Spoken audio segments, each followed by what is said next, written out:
Hey, welcome to Physical Embodiment Studio. I'm Courtney Sproul, a certified personal trainer, and today I'm guiding you through some wrist mobility exercises. I have a lot of clients that deal with wrist tension and pain, so there's a few things I want you to consider when you're exercising, focusing on engaging the fingers and the hand muscles so that we're not constantly putting pressure on the wrist. That's a little side tip. Now, these exercises I'll walk you through are going to help get you more familiar with what's going on in your wrist and hopefully alleviate some tension and pain that might be there.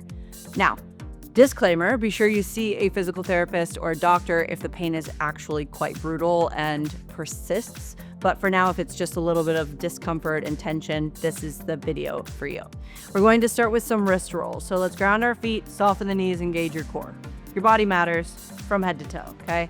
Now, from there, once you have that awareness, we're going to start rolling out the wrist. So I want you to extend your arms down by your side, and we're just going to stir peanut butter with your hands. Moving slow and doing your best to just rotate through the wrist rather than the forearm and elbow. Let's do one more in that direction. Okay, and then reverse the stir. So you're just spinning your hands around as if it's moving through molasses, honey, or peanut butter, something thick. So you can have that visual to get some extra tension mentally, right? Now, if this is already painful, there might be some exercises that feel better for you. Let's continue on. So we're now going to flex and extend the wrist. So first, I want you to extend your right hand out in front of you as if you're going to say stop, right? And right away, you'll know your limit. So sometimes you can't get your hand to that 90-degree angle. Sometimes it's a little short of that. This is why you're doing this. It might be a little tense, right? So we're going to stretch it out. So pull your shoulders back, core locked in. We're going to bring the fingers towards the floor, making that nice curve through the wrist. And then again, reaching your fingertips towards the sky. Try your best to keep your fingers straight as you move through this with a soft bend in the elbow. One more. And let's check out the other side. Rest your arm down. Press your left hand forward as if you're saying stop to someone.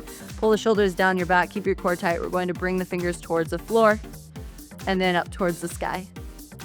Okay, we're using this as feedback. What is going on in your body today? Doesn't mean that that's your limit forever. We're starting somewhere.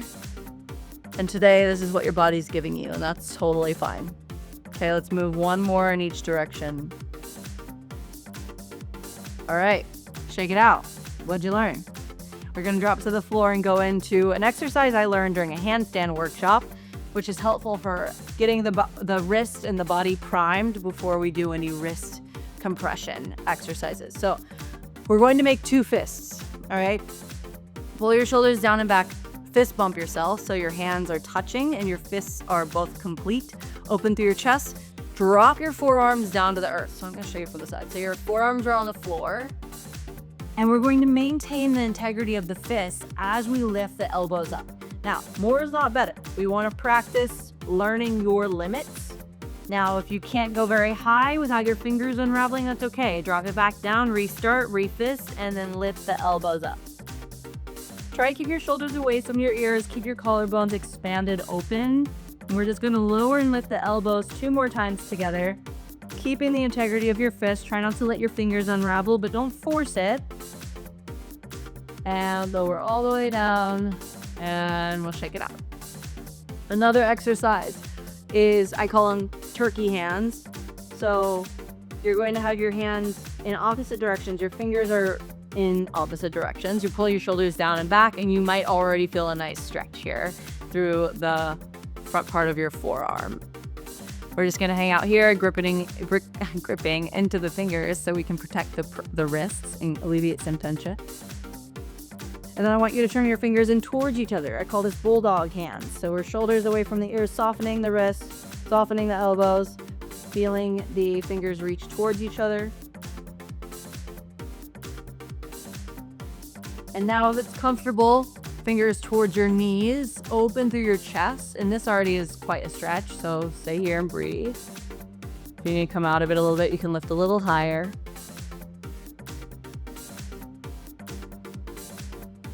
And we're gonna shake it out.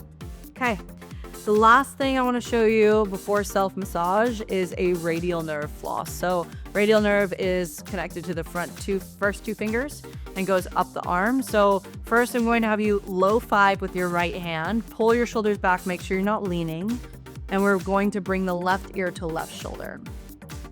You might not be able to go very far. I don't want you to force any of this. I just want you to feel a nice stretch going up the arm and into the trap and neck.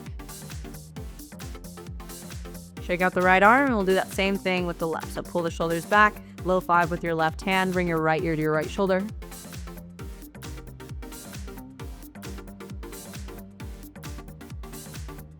And shake it out. Okay.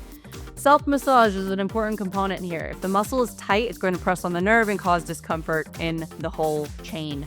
Sometimes wrist tension can come from tight forearms. So I like to massage the forearm. So if you look at your arm with your palm down, there's this meaty part of your forearm. You're going to press your thumb and wrap your fingers around your forearm and start to slowly roll out your wrist. If you're pressing hard enough, without injuring or without pain, then you might feel some tension there. This is a good indicator that it's causing some of the wrist tension. Now, I like to work my hand down until I find a spot that's extra tender for me. That's going to be different for you, okay? So for me right now, about quarter of the way down my forearm, I'm feeling some extra tension, okay? So you might want to practice that on each side. The rollout is just helpful because you're pinning the muscle and then rolling to get a little extra length. Up to you if you want to move your body at all. You can just pin it and feel a nice massage there. Explore your arms, explore your body. Just because you're dealing with wrist tension or tennis elbow doesn't always mean there's not a fix. You don't have to live with that forever. Sometimes there's a deeper root, whether it's a tight muscle or tight nerve or some kind of bone or joint issue. So again, if the pain persists, be sure to see a specialist, a physical therapist, or a chiropractor, someone who can help you out. But for now, hopefully that helped alleviate some tension and pain in your body. Thank you for joining us. Be sure to like and subscribe, and I'll see you next time.